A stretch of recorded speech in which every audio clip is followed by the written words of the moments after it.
Gracias, buenas noches, señoras y señores. Hoy, como cada domingo, su programa Política Exterior, tenemos el grato placer de contar con el economista francés Henri Evrard, un amigo de República Dominicana, del Caribe, de América Latina, pero ante todo, un francés nato. Buenas noches, licenciado Evrard, bienvenido a nuestro programa. Muchas gracias, embajador, y gracias por la invitación en este momento tan especial y tan interesante, ¿no?, que está viviendo Francia como cada 5 años. Si hay un país donde la elección presidencial tiene un sentido muy, pero muy marcado, definitivamente es en Francia. A fin de cuentas, yo creo que es la elección más importante en todos los países donde se dan esos procesos democráticos que son las elecciones. Claro. Francia, en este proceso electoral tan particular, en el marco de una guerra europea, con todo el peso y el impacto mediático de lo que ello implica en las propuestas, en el discurso, en la trascendencia económica, en el impacto inflacionario, en el impacto migratorio incluso, en una serie de ejes muy particulares que produce un proceso comercial en una situación de guerra entre dos países europeos. Tenemos la centro derecha enfrentándose con la ultraderecha, diríamos, con la derecha extrema. El presidente Macron confrontado nuevamente con la Marine Le Pen. Nuevamente, sí, señor. Yo tengo la sensación que Mélenchon, en su último debut como candidato presidencial, no es común los setentones en la política francesa, y pienso que este es su último acontecer. Pero no terminó tan mal, terminó con un 22%, lógicamente, alto desde el punto de vista de una izquierda que se fragmentó. Su mejor resultado. Fue su mejor resultado y fue un voto como de homenaje, de conclusión, hasta cierto sentido. ¿Qué visión tienes tú de este escenario entre Macron y la Marine Le Pen, desde el punto de vista del futuro de la construcción de una Europa más sólida, más compacta, con más trascendencia? Mira, qué interesante poner esto dentro de este contexto europeo, porque es muy importante. Primero, creo que es importante entender que aunque pareciera lo mismo de hace 5 años, no lo es. Es completamente diferente. Hace 5 años atrás, Emmanuel Macron irrumpió en la vida política pública francesa, aunque era muy parte de dentro del sistema, porque él fue ministro. Pero no jugaba un alto perfil. No tenía alto perfil, pero sí estaba en posiciones de mucha influencia, de mucho poder, porque él fue ministro de Finanzas, inclusive del gobierno del presidente François Hollande, o sea, claro, que realmente ya lleva 10 años. Fue su alfil. Gobernando. Fue realmente un papel muy importante. Entonces, vamos a decir que el lado un poco mágico, sorprendente, refrescante que tuvo sin duda alguna, telegénico y todo esto, ya es un factor que ya 5 años después no puede existir, especialmente después de 5 años que fueron muy complicados porque hubo la crisis de los chalecos amarillos, hubo la crisis del COVID y finalmente a última hora la guerra en Ucrania, que eso obviamente pues ha dejado una marca durante esos 5 años, y también esos 5 años pudieron mostrar que en realidad, y quizás mi visión deja de ser completamente imparcial cuando lo digo, pero lo que muchos analistas lo hicieron, lo que realmente fue muy apetecible del candidato Macron hace 5 años, que era ese lado refrescante, la sorpresa, la gente realmente pensaba que íbamos a salir del mismo sistema de siempre, que hubo realmente un cambio, para retomar una palabra muy de la política dominicana. La gente, y latinoamericana. La gente buscaba un cambio y en realidad uno se da cuenta 5 años después de que realmente es un poquito más complicado y que efectivamente, mira, el presidente Macron representa un grupo sociológico de Francia muy claramente marcado, que son primero los ganadores del proceso de globalización. Los globalistas. Sí, los globalistas, los europeístas, la gente que le ha ido bien, hasta con la crisis. O sea, la gente que le va bien, obviamente, está claramente, y tiene su razón, obviamente, de estar muy bien identificado con Macron. Y dos, en cuanto a edad se refiere, la clientela principal del candidato presidente o del presidente candidato es la gente mayor de 60 años, la gente que le tiene un poquito de miedo al cambio. Es muy interesante ver cómo un candidato que hace 5 años era el candidato del cambio, ahora es el candidato de la permanencia, del establishment, definitivamente, de un punto de vista muy conservadores. Fin de cuentas, es él que ha logrado, de hecho... Ganó la primera vuelta, ¿no? De hecho, él ha ganado, a diferencia de hace 5 años, que gana la primera vuelta, gracias al voto de izquierda que había quedado huérfano, porque François Hollande no se repostuló para la presidencia. Entonces, en la primera vuelta, hace 5 años, el voto principal de Macron fue un voto de izquierda. Esta vez fue claramente un voto de derecha, que se encontró huérfano de que ya la derecha tradicional, la derecha que gobernó, que alternó en el poder con el Partido Socialista, realmente después del fracaso de François Fillon hace 5 años atrás, realmente la candidata Valérie Pécresse, que fue realmente muy débil, de los casi 20% de voto que había conseguido François Fillon hace 5 años, apenas logró conseguir un poco más de 4 puntos. ¿A dónde fueron esos puntos? En su gran mayoría detrás de Macron, que es lo que explica inclusive que Emmanuel Macron, a pesar de un balance un poco difícil, ha terminado teniendo una mayor votación esta vez que hace 5 años atrás. Todo indica que el Partido Socialista fue absorbido por el candidato presidencial de la izquierda insumisa, Mélenchon, y la parte más moderada, lógicamente, se fue con el presidente Macron nuevamente. Anne Hidalgo, alcaldesa de París. Alcaldesa de París. Quien conozco, de origen español, de Málaga, si no me equivoco, y terminó sacrificada en un suicidio político con un 2%, por razones muy particulares de la actividad electoral francesa. Ella jugó a ese suicidio. Las encuestas nunca le dieron más de un 2%. No, hasta un punto que la gente bromeaba de que había conseguido más votos en la elección municipal de alcaldía de París que para esta elección, no, a pesar de ser nacional. Siempre fue así. De la Noix, que era el alcalde mayor, sí, del cual ella era vicealcaldesa, lógicamente él dejó esa herencia política, sí, en París, ¿no?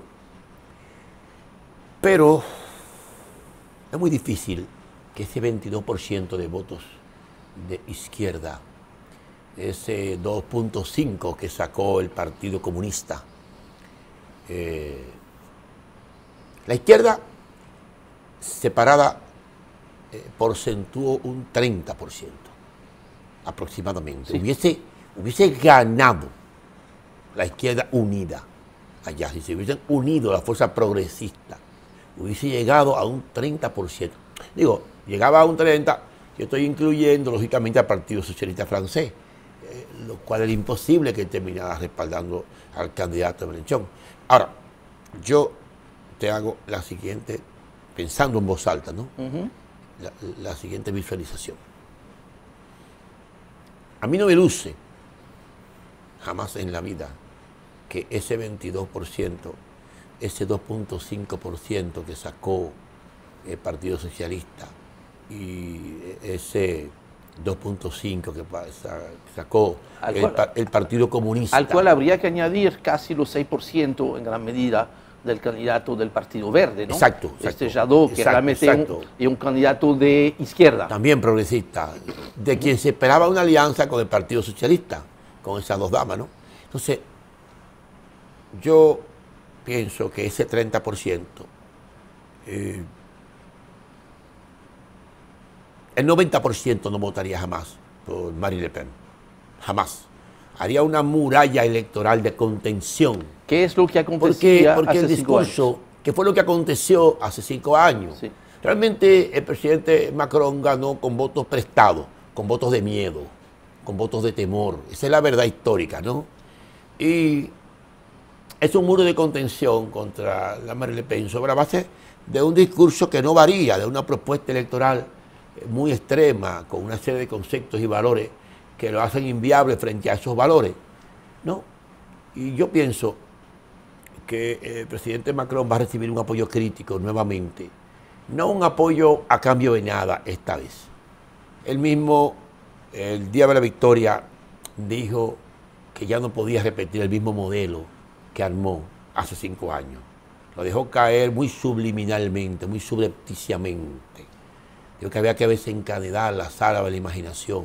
O sea, no puede venir con el mismo modelo, como tú bien expresas, globalista, así tan drásticamente. Yo estimo que tendrá que hacer un gobierno de unidad nacional, va a tener que hacer un gobierno de cohabitación, con más ministros socialistas, con ministros de izquierda inclusive, y con uno que otro ministro verde. Es mi lectura, porque es imposible absorber un 28, un 29% de los votos y no expresarse con parte de su propuesta, de su programa o con parte de sus recursos humanos. Ahora, ¿qué lectura tú le das a esa realidad? Que esta es una lectura que me parece mucho más adecuada en lo que era el panorama de hace 5 años atrás. Me explico.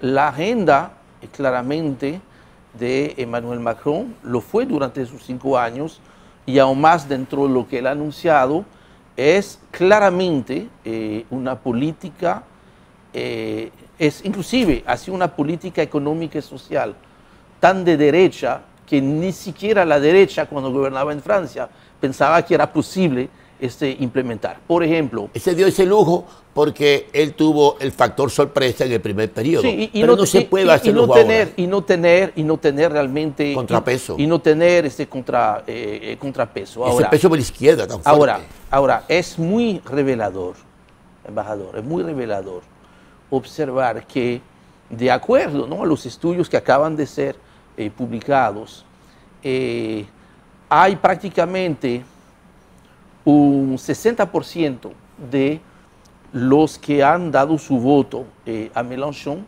que esta vez dicen no votar por Emmanuel Macron en la segunda vuelta. Una mitad que se va a quedar en su casa, los abstencionistas, que es un grupo cada vez más importante en Francia, y sí una franja que puede representar entre un 25 y un 30%, que es el electorado más de clase más popular, lo que sería aquí en República Dominicana, quintil 1 y quintil 2, los hogares más pobres, que definitivamente no se reconocen en el discurso muy liberal, neoliberal que tiene Macron, y que sí se reconocen, porque es interesante lo que ha pasado con Marine Le Pen.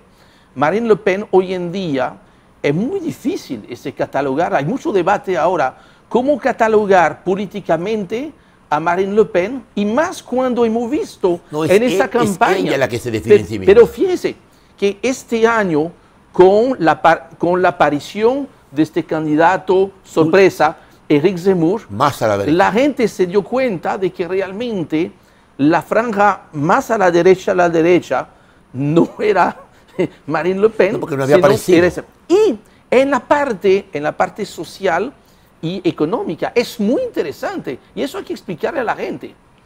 Tenemos ahora en la contienda final para la segunda vuelta que por ejemplo, en un tema como la pensión, la jubilación en Francia es un tema muy importante porque concierne a muchísima gente. La propuesta del presidente Macron es elevar la edad de la pensión a 65 años. Esto no es una medida de izquierda, popular. En cambio, la medida propuesta por Marine Le Pen es bajar en algunos casos a 60 años siempre y cuando las personas han cotizado durante 40 años. Que esto claramente no se puede catalogar como una propuesta económica de derecha, sino inclusive son temas que vienen prestado desde la izquierda. Entonces es muy interesante lo que estamos viviendo, que cuando usted ve el mapa electoral... Sí, pero ese no es el 100% de su propuesta. Hay otros valores, como el tema migratorio, que ya prácticamente no lo tocó. Que no lo tocó. Que prácticamente no lo tocó. Pero la marca. La marca y la define. Ser, no, porque ser es una de sus banderas. Puede ser que la marque ahora, sin duda alguna, el tema migratorio... Es una realidad. Es una realidad. Lo sabemos. De la cual la mejor manera de tratarla no es de ponerse una pinza en la nariz y tratar de mirar hacia el otro lado. Sí. Porque son realidades. De hecho, fíjense para que entendamos bien, como hoy en día la política francesa, el universo político ha sido redefinido completamente con esta elección. Primero, los dos partidos que tradicionalmente manejaban la política francesa, sencillamente han desaparecido. Ya no pesa nada. Si usted Partido suma, Socialista y los gaullistas. Y lo que era es el Partido Gaullista. Claro. Usted suma los votos de Valérie Pécresse, 4%, y de la señora Hidalgo, 2 y algo, 6. No llega a 6-7%. Son los partidos que durante 50 años alternaron en la conducta del país hasta todavía hace poco. La última vez que uno de ellos fue presidente fue precisamente del 2012 al 2017, François Hollande, después de los 5 años de Sarkozy, que fue la última alternancia. Ahora, ellos al desaparecer, ¿cómo queda conformado? ¿Cuáles son los bloques? Hoy en día hay 4 bloques. Hay un bloque que pesa más o menos 30%, que es este bloque de izquierda de radical a moderada, donde está obviamente como abanderado Jean-Luc Mélenchon, que supo absorber muchos de los votos de los candidatos chiquitos de izquierda, lo que hemos llamado el voto útil. La gente votó directamente en la primera vuelta para el candidato Mélenchon para que tratase de llegar a la segunda vuelta. Le faltó otra vez muy poco.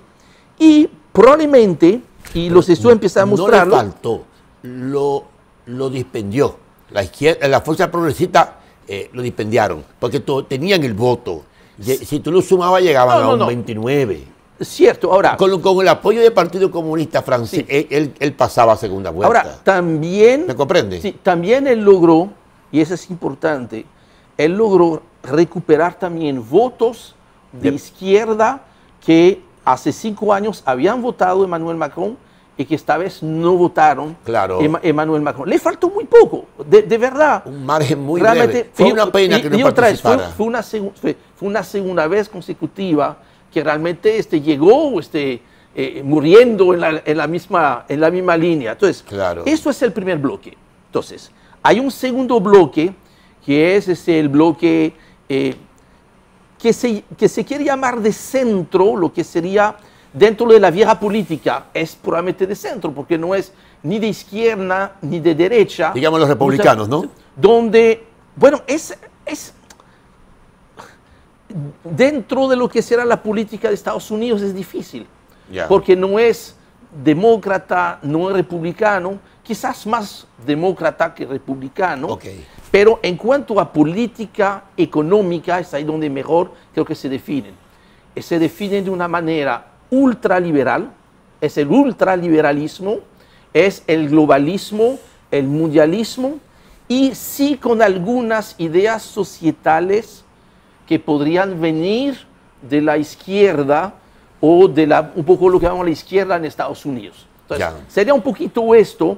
Este centro pesa también una buena tercera parte. Y finalmente tiene una tercera parte que antes se pudiese llamar claramente de ultraderecha y que hoy en día yo creo que más por ideas de izquierda o de derecha se define por local versus global, mundialista versus la parte más nacional. Este bloque también mide, cuando suma los votos de Marine Le Pen con los votos de Zemmour, y le pone un 30 y piquito, que es más que hace 5 años. Y finalmente, ya tenemos 3 tercios. Pues en Francia hay un cuarto tercio.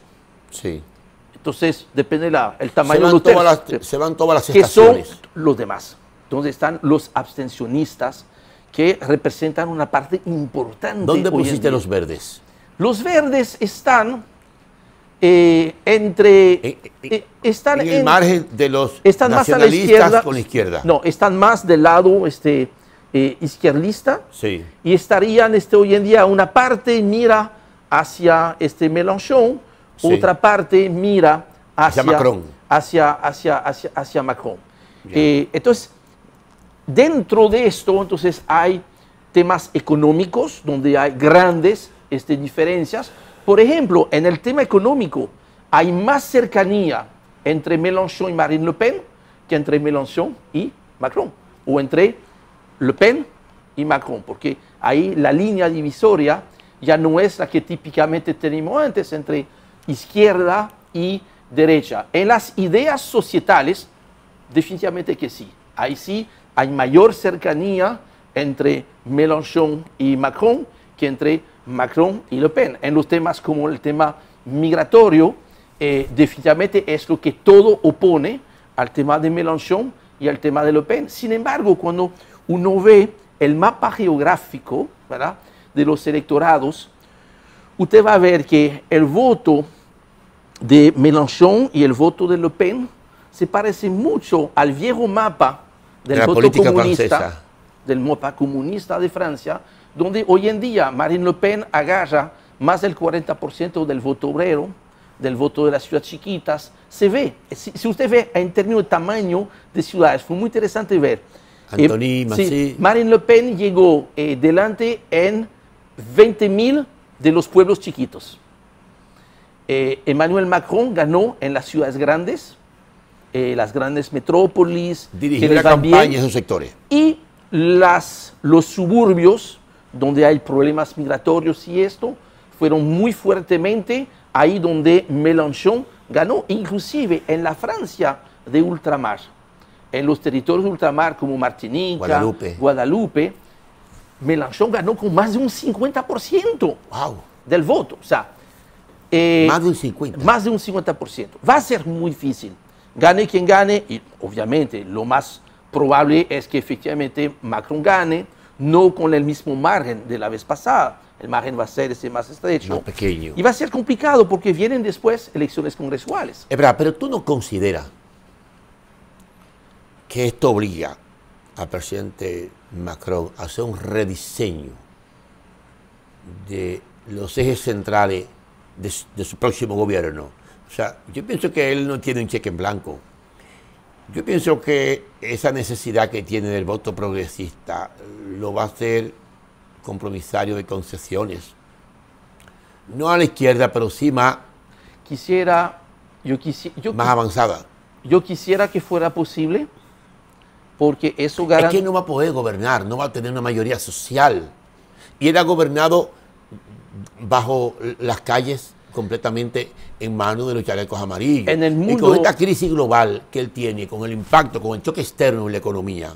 Además, tú sabes, como economista que eres, que Francia tiene un problema estructural en su modelo económico, en su diseño, un problema de fondo, un problema de modelo, un problema modélico, úsame la redundancia, un problema de rediseño que tiene un costo. Cuando Gerhard Schröder decidió reformar el sistema laboral alemán, él lo hizo. Lógicamente pagó el gran costo político de este rediseño.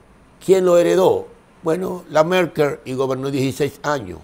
Sí. Pero el gran armador de ese supuesto desarrollo alemán, porque yo no lo siento en desarrollo, donde un salario mínimo en Alemania puede ser de 600 euros o de 700 euros. Y embajador, con una segunda ventaja que no debemos de olvidar dentro de lo que fue la construcción europea de la reunificación de Alemania, el hecho de que la implementación de la moneda única del euro ha sido un golpe muy favorable para la economía alemana. Alemania ganó mucho con eso. Pues bien, pero embajador, hicieron su trabajo. Esta tarea todavía está por hacer. Y lo que estamos viendo un poco como lección de estas... No piensas tú, escúchame que te interrumpa. Que hay gente que no quiere cambiar. Sí, pero escúchame, es que o cambia, porque el modelo se le va a derrumbar en las manos y Francia no puede seguir con ese modelo. De alguna manera, los viejos conceptos del modelo social, de gestión social de Francia son insostenibles. O sea, va a tener que hacer una actualización en su hoja de ruta de cara a un rediseño económico. La economía francesa necesita crecer, necesita relanzarse, necesita competir. Tú lo sabes, necesita resolver el déficit social, el problema de equidad y necesita lógicamente resolver el tema migrante. Pero es que es ahí precisamente en el tema de la equidad, embajador, que creo que también una interpretación de este resultado, que si usted suma los votos de Mélenchon, que es un voto contestatario, claro, con el voto de Marine Le Pen, que es otro voto contestatario. Sí, para la inversa. Pero igualmente contestatario. Sí, claro. Y a veces con la misma persona que un día puede ir a votar Mélenchon porque... Si lo suma te da un 54%. Efectivamente. Entonces. No, más. Si suma la otra parte de la izquierda, posiblemente es un 60%. Claro. Entonces, ¿qué está pasando? ¿Qué está pasando? Que efectivamente en esos 5 años que acaban de pasar en Francia, y digo en Francia, pero en muchos países estamos observando lo mismo. ¿Qué ha provocado la crisis? La crisis ha provocado el empobrecimiento de miles de gente y el enriquecimiento de unos muy pocos. Y diciendo esto, o sea, no estoy haciendo un planteamiento izquierdista, es una constatación de la realidad. Entonces, tenemos que asegurarnos, también un país como Francia, donde hoy en día en Francia, señores, hay 10 millones de pobres. Y que haya 10 millones de pobres en un país como Francia, con las riquezas de Francia, esto es perfectamente inaceptable. Claro. Eso es inaguantable. Pero explícame este fenómeno. Tú tienes un regreso de las fuerzas progresistas en Europa Central. Lo tienes en Suecia, lo tienes en Finlandia, lo tienes en Dinamarca, lo tienes en Alemania, inclusive con el regreso de Olaf Scholz y el SPD. Aunque Scholz no es un candidato tan a la izquierda, dentro del SPD hay corrientes, ¿no? Él no es un hombre como Oscar Lafontaine ni cosa parecida, yo sé que no. Tienes un gobierno progresista en Portugal, lo tienes en España, lo tienes en Malta, lo tienes en la municipalidad italiana con un fuerte avance, y el Partido Laborista inglés muy bien situado. Lógicamente, la fuerza del progresismo ya no lo implicó un partido socialdemócrata tradicional, sino que vino otra plataforma de izquierda, encabezada lógicamente por un líder con actitudes caudillescas, porque Mélenchon en el fondo es un caudillo.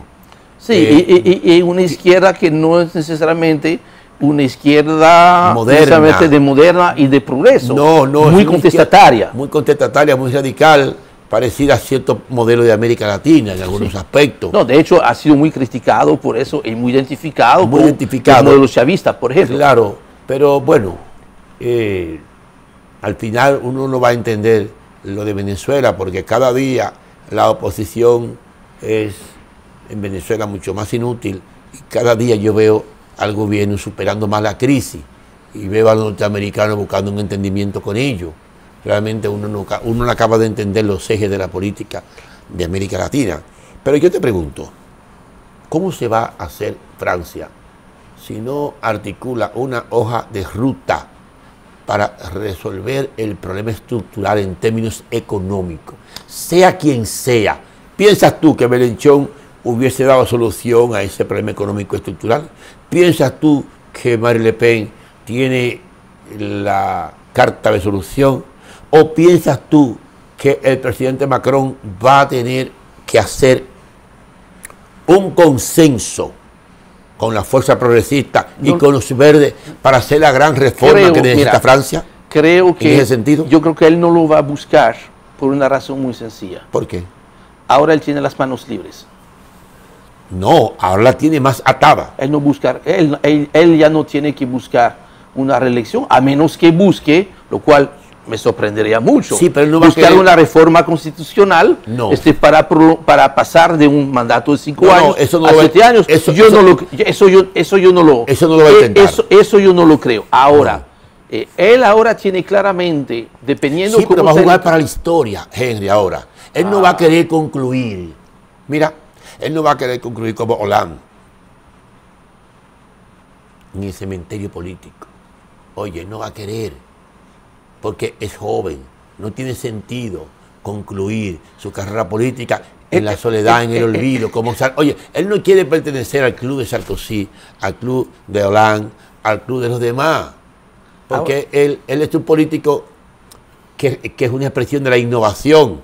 Yo pienso que él se va a refundar en sí mismo, que va a actuar en esta nueva circunstancia, que es tener que depender del voto progresista, y va a tener que hacer un rediseño en su carta. Porque Francia, además, no resiste más esa reforma económica. Ahora, donde hay un problema, embajador, es que claramente los intereses que hay detrás de Macron no son compatibles con el color, el matiz político, social, sí, pero no tiene, ideológico pero él no de la izquierda. Pero es que él no tiene el capital político para ganar solo. Entonces no pueden perderlo todo. Él no tiene el capital para ganar solo en este momento. Él necesita ese 30% de la izquierda. Si no, ganó Marine Le Pen. Si él se distancia de esa corriente, él solamente tiene que dar una ilusión por una semana más y ganar la segunda vuelta. Después él tendrá el Congreso a su mano, que eso es lo importante. Tenemos que entender que en la política, en los países occidentales, el presidente que más poder concentra es el presidente de Francia. Es esta constitución de la Quinta República. Sí, es un monarca sin corona. Es un monarca que se elige ahora cada 5 años. Yo lo sé. Antes hace cada 7 años. Es como un rey. Entonces, vamos a ir en junio en las congresuales. En la congresual va a ser muy difícil que Macron no gane, aún sin izquierda, una mayoría absoluta. ¿Tú recuerdas en el segundo periodo del presidente François Mitterrand, cuando el lema de su campaña era por un cambio tranquilo, creo, sí, ¿no? Se llamaba su propuesta. Tú me dirás, ¿qué significa todo esto? Bueno, Mitterrand, en el segundo periodo, no vino con la propuesta que hizo en el 81, en el primer periodo de estatización. ¿Recuerda? Fue el último. Mitterrand vino. Fue el último. Gran líder francés. Fue el último jefe de Estado. Él dijo que después solamente habría contadores. Claro, fue el último gran líder francés, no te lo voy a ocultar, ¿no? Lo demás, no sé si contadores. ¿Qué es lo que él dijo? Él dijo que después de mí ya no habrá jefe de Estado. Yo pienso que habían otros líderes en el Partido Socialista que no tuvieron talento para ascender. Yo pienso, y te puedo dar nombres, ¿no? Pero... Bueno, el caso de Michel Rocard, que Rocard fracasó, Michel Rocard era una estrella. Lo mató fácilmente Mitterrand. Michel Rocard era un tremendo líder. Mitterrand lo liquidó. Jacques Lang me parecía una buena figura. Bueno, Jacques Delors, que tuvo que irse hacia Europa. Pero Delors era un concepto más europeísta. Pero que precisamente hoy en día... su hija también sí, igual, ¿no?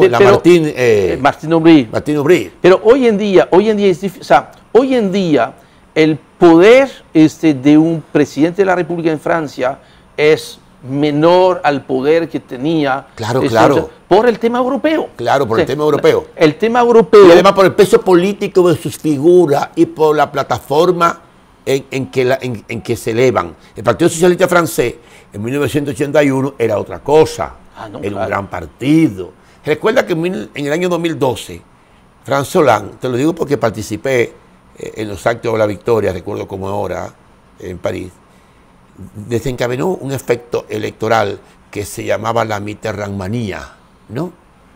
Soportarse en la figura de Mitterrand, en el legado, en la mística, en la magia, y lógicamente hacer de aquello Un efecto contagio, recuerda, ¿no? Y un discurso... Pero era un líder. ¿no? Y con un discurso... Muy particular. Uno recuerda durante la campaña un discurso de Hollande claramente, netamente asumido a la izquierda, Claro. el enemigo de la finanza, Claro. pero claro. que cuando llegó al gobierno Hizo totalmente terminó lo haciendo contrario. una política Totalmente que era contraria. muy poco diferente a la política que hubiese hecho Chirac. que estaba haciendo Chirac, o Sarkozy.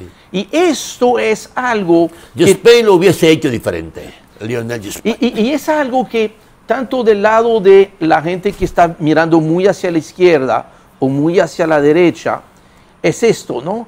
De ver que, caramba, hoy en día la diferencia que claramente había antes entre una izquierda y una derecha, ya prácticamente lo que lo que queda del Partido Socialista o lo que queda del RPR o la UMP, que eran los de la derecha que gobernaron, pues terminaban haciendo lo mismo, era lo mismo, y que realmente la gente No, pero veía Mitterrand no terminó haciendo lo mismo. No. En el caso, no. Bueno, en el caso de Mitterrand, muy asumido el gran viraje que tuvo que hacer en 1983, Claro. que fue salir completamente del tema de izquierda, Claro. haber sido muy inteligente. Es decir, que él nunca hubiese llegado al poder sin la ayuda del Partido Comunista. Claro. Oye, para que la gente sepa, o sea, hasta la segunda mitad de los años 70, prácticamente entraron los años 80, el Partido Comunista Era una maquinaria política. Era el primer partido de Francia. Claro. Más del 25% del George- voto. Y Su líder era Georges Marchais, ¿no? fue el último. El último gran líder, ¿no? El último gran líder y que muy, vamos a decir, muy afincado en la imaginación colectiva, en todo lo que fue el legado de la resistencia. Exactamente. Lo mismo que el partido de derecha heredero de De Gaulle, que eran los dos partidos que salieron de la resistencia, se pusieron de acuerdo, de ahí salieron esos grandes proyectos como la seguridad social y lo que permitió después el despegue de Francia. El mundo ha cambiado, Francia ha cambiado, pero hay gente que piensa que todavía, cueste lo que cueste, se puede seguir viviendo así y tarde o temprano la patrulla va a agarrar a Francia. Ahora, ¿tú piensas que hay un elemento de innovación? ¿Qué podría hacer Marine Le Pen para actualizar a Francia en el marco de la reforma que esa economía necesita para competir? Yo no veo en su propuesta. No, mira, no veo nada innovador. Mira, no, lo que veo es tradición, lo que veo es lo mismo. A diferencia de hace 5 años, hay una mezcla en la parte política y social donde mezcla algunas ideas de recortes de impuestos, que eso no es realmente de izquierda, vamos a estar claros, con algunas ideas de que efectivamente, mira, creo que la crisis nos ha mostrado y lo que yo he visto del manejo de la crisis en Latinoamérica también nos ha mostrado que no todo se debe dejar al sector privado. Yo creo que, mira, no está mal que haya un Estado que funcione. No está mal. No está mal. No, es que es imposible pero tiene estar siendo un Estado. Por eso es importante que es ahí donde la propuesta muy netamente neoliberal... Cuando llega un momento de crisis, sí, como ese del COVID, tiene que haber el es Estado. que te das cuenta de la necesidad del Estado. Que por eso ¿Me comprende ya? Por eso me preocupa. ¿Qué hubiese sido del mundo sin Estado fuerte en ese instante? Que saquemos entonces las lecciones de esto. Esa es una lección. Saquemos las lecciones de esto. Solamente pensar... No pudo el sector privado presentar respuesta para la solución de esta crisis. ¿No te diste cuenta? Por esto es importante no embarcarse en liquidar el Estado. En liquidar el Estado, en liquidar la nación. Hay valores de la nación que son importantes. Y lamentablemente la agenda, a menos que tengamos la sorpresa que usted me está eventualmente dejando entrever, de que Emmanuel Macron, el día después de su elección, cambie por completo y haga una política diferente. Pero yo veo muy difícil... Con matices. La va a hacer con matices. Bueno, porque no va a poder gobernar a Francia con más de lo mismo, con la misma receta. Lo que está claro es que es que está haciéndole... Si lo hace va a tener mucha gente en la calle. Eso sí. no solamente es que no va a poder gobernar, y por ya eso. él se llevó la decepción de gobernar un país bajo las bombas y bajo la presencia policial en las calles.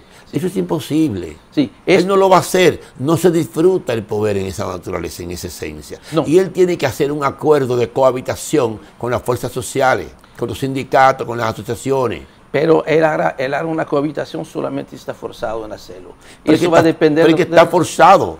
Porque tiene el Ampaya en contra y el equipo en contra. Ahorita, para ganar la segunda vuelta, Lo necesita. Más que nunca. ¿Por quién van a votar los chalecos amarillos? ¿Por Marine Le Pen? No pueden. O sea, él tiene que buscarle una propuesta. ¿Y por qué no van? ¿Y por qué no van a votar por Marine Le Pen? Si son precisamente la gente que votan por Marine Le Pen y por Mélenchon. No. Pero es que son mayoritariamente hay fuerzas progresistas los que están en las calles. Y esa fuerza no se identifica. Pero señor, la fuerza de Mélenchon, señor embajador. Pero oye, la fuerza de Mélenchon no la identifique con un voto hacia Marine Le Pen. No. Señor embajador. Algunos segmentos desencantados podrán probar suerte. Un pequeño comerciante, un obrero que va todos los días a la fábrica, no puede ser progresista solamente porque vota para Mélenchon y dejar de ser progresista. Yo sé que pagan combustible caro, pagan combustible caro. Por Marine Le Pen. Es el mismo obrero que quisiera tener el lujo de pensar como los verdes en el fin del mundo, pero su primer problema es el fin del mes. Pero está guiado por valores. Sí.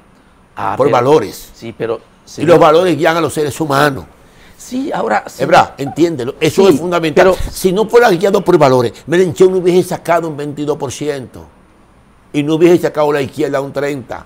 Aunque tú no lo creas. Tú piensas... Pero que todavía... Te voy a hacer una pregunta. ¿Y 30 me parece poco? Claro. Y 30 me parece poco. Y a mí también me parece poco. Yo pensaba que lo correcto iba a ser un 40%. Pero tú sabías que tú convocas unas elecciones hoy en La Habana, en un candidato apoyado por los americanos y en un candidato apoyado por Raúl Castro. ¿Quién tú piensas que va a ganar? Va a ganar el de Raúl. Claro. Aunque te parezca increíble. No. ¿Tú sabes por qué, no? ¿Tú me entiendes por qué? Por una lógica. Entonces, ¿qué pasa? Esa fuerza está guiada por sus emociones, por sus valores. Tú me dirás, bueno, pero ¿cómo en La Habana ellos pueden volver a votar por la misma fuerza que tienen 60 años sobre la base de un tormento social? ¿Verdad que sí, no? De una dificultad, de una limitación en su... Bueno, porque están guiados ahí por sus emociones y por sus valores. Aún sacrifiquen parte del bienestar, los valores los guían, aunque te parezca increíble. Sí, ¿qué le ofrecía? Por ejemplo, mira, en mayo del 68, cuando los estudiantes se tomaron París y De Gaulle se vio obligado a buscar las fuerzas acantonadas en Alemania para poder controlar aquel motín social nacional. ¿Qué pasa? El Partido Comunista Francés se desconectó del estudiantado de 68, que tú lo sabes. ¿Por qué? Entraron muy tarde. Entraron muy tarde. Exactamente, entraron muy tarde y tú sabes por qué, ¿verdad que sí? No se sentían representados por ese estudiantado rebelde. ¿Y qué hizo el Partido Comunista? Decantó y se entendió con el Partido Socialista y se entendió con los gaullistas. Sí. Y sin embargo, al año y pico, De Gaulle perdió el plebiscito sacando un 72%. Renunció por honor, ¿no? Pero tenía la mayoría social. Entonces, yo pienso que en Francia los matices ideológicos juegan un papel importante y los principios políticos todavía en un 30, en un 35% del electorado. Todavía no ha llegado, todavía el Estado francés es fuerte, es uno de los estados más fuertes de Europa.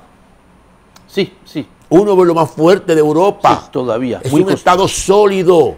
Costoso. Costoso, pesado. Pero que ya no está dando la respuesta que solía Lo sabemos, pero si lo libera completamente te genera una revuelta social insostenible. Pero eso es el programa, este programa de quitar el Estado, esa es la propuesta. Desmontarlo, privatizarlo. Sí, esa es la propuesta. ¿Tú sabes cuántos años? Esa es la propuesta de Emmanuel Macron. Tú sabes, sí, pero él se dio cuenta que es imposible Bueno, ¿tú viste cómo gobernó, no? Bueno, pero...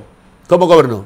Con mucha dificultad, pero ha ido haciendo sus cambios, lamentablemente. ¿Qué logró?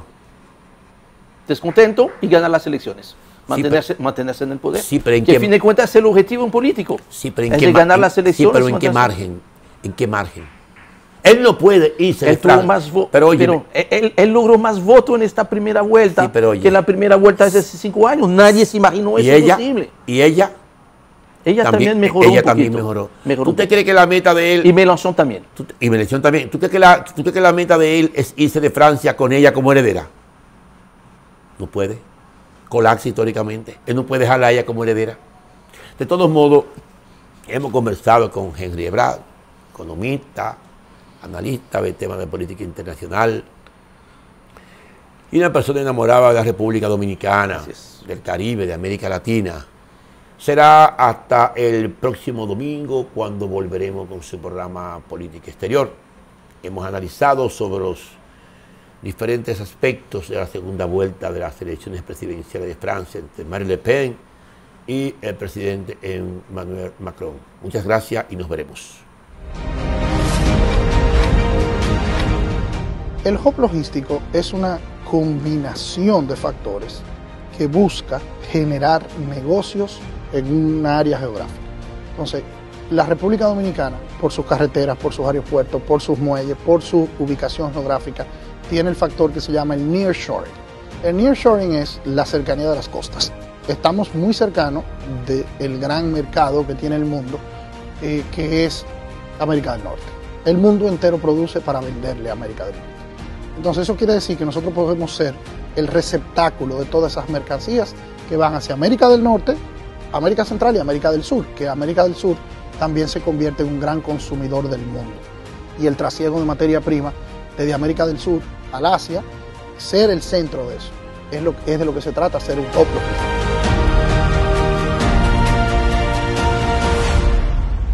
Sabor a casa y a mis recuerdos, a tradiciones y colores de mi pueblo, el mismo aroma de todo el tiempo, el sabor que inspira y a mí me enamora.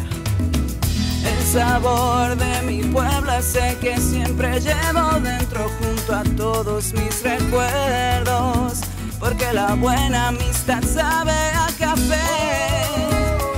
El aroma que inspira, el sabor de todo un pueblo que despierta con aroma, que inspira y enamora. El sabor de todo un pueblo que despierta con aroma, que inspira y enamora como el mejor café.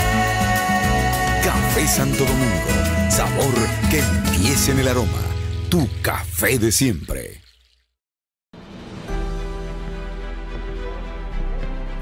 El mundo está cambiando. Siempre lo ha hecho. Ahora más deprisa.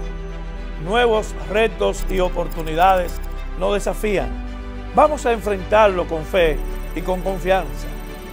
Por eso el Infotep está convocando a su primera consulta nacional sobre el futuro de la formación técnico-profesional en la República Dominicana. Recuerda, queremos escuchar. En el Infotep valoramos tu opinión. ¿Eres cliente telemedido? Edesur pone a tu disposición el teleconsumo, una herramienta en la que puedes monitorear el consumo de la energía eléctrica en la forma en que prefieras, diario, semanal, quincenal, como tú entiendas. Para poder recibir la proyección de tu factura eléctrica, solo tienes que enviar un correo a miconsumo@edesur.com.do. Tú tienes el control. Lo que tú consumes es lo que tú pagas. Niños y niñas, ya tenemos nueva fecha para Plásticos por Juguetes. Ven este domingo 16 de enero de 8 de la mañana a 4 de la tarde con tus botellitas plásticas recolectadas al Ayuntamiento del Distrito Nacional en el Centro de los Héroes y cámbialas por un juguete. Recuerda que debes estar acompañado de un adulto que tenga cédula de residencia en el Distrito Nacional y deberá presentarla junto a su tarjeta de vacunación. Para más información, sigue nuestras redes sociales. Ayudemos el medio ambiente y a nuestra ciudad. Alcaldía del Distrito Nacional. Estamos avanzando, rompiendo las fronteras entre la gente y la Cámara Alta. Ahora somos un Senado más humano, incluyente y participativo. Un Senado moderno, listo para enfrentar los retos de este nuevo siglo, de estos nuevos tiempos. Un grupo de hombres y mujeres identificados con el fiel cumplimiento de su compromiso patriótico y constitucional, poniendo en alto hoy más que nunca el verdadero objetivo representativo. Somos el Senado de la República Dominicana, nuevo, diferente, cercano. En el Indotel estamos cambiando, bajo la gestión del presidente Luis Abinader, procurando adoptar las medidas necesarias para alcanzar el desarrollo del país, fomentando el uso productivo de las TICs. Estamos dando pasos firmes para crear condiciones que permitan garantizar a cada dominicano una mayor conectividad en todo el país, para así cerrar la brecha digital. Queremos lograr un mayor desarrollo tecnológico y para eso hemos creado diversas mesas técnicas de trabajo para asegurar y velar por la implementación de la banda ancha, la televisión terrestre digital y el despliegue de la red 5G. Nuestra gestión tiene el compromiso de alcanzar la transformación digital.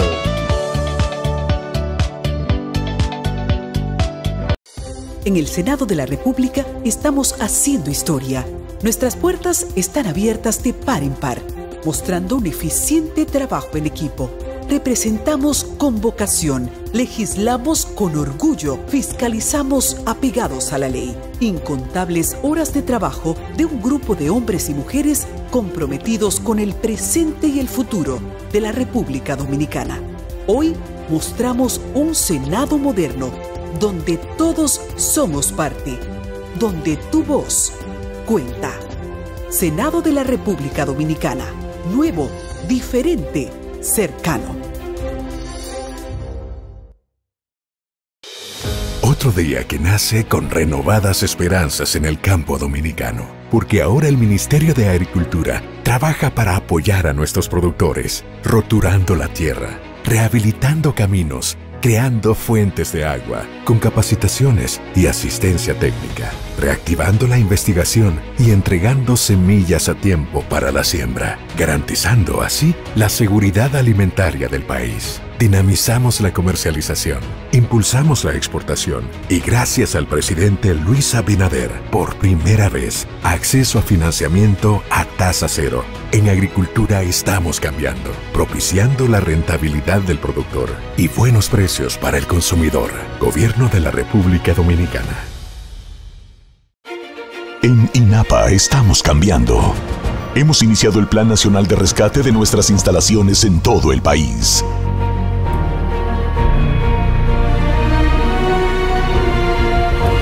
Cambiando años de abandono por una nueva visión de trabajo y eficiencia. Saliendo tempranito, 5 de la mañana, hacia la provincia de Elías Piña, dando continuidad a nuestro plan de recuperación de todas las instalaciones del INAPA.